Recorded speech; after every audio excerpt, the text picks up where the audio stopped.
So, update tayo sa itong mga tanom, guys. Ayan yung pabunga na may bulaklak ng batong, guys. So, ayan na siya. Ito, yung talong, madami siyang bulaklak. Ayan, oh. So, kailangan alaga talaga siya. Ito, oh. May mga tumutubo siya. So, maganda ang tubo niya, guys. So, ganyan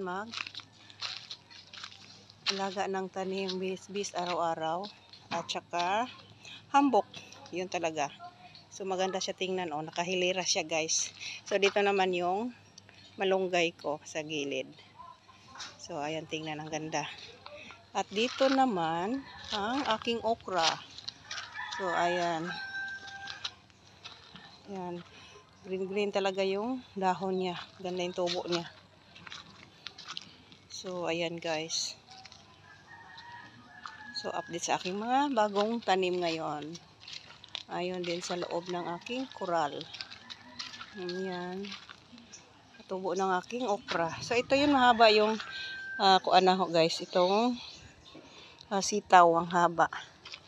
So, nakailang harvest na din ako dito sa sitaw ko. Ito, oh. Kasama din doon yun sa tapat. Yun yung sitaw. Ayan, oh. Ang haba talaga. So, ayan. Thank you for watching.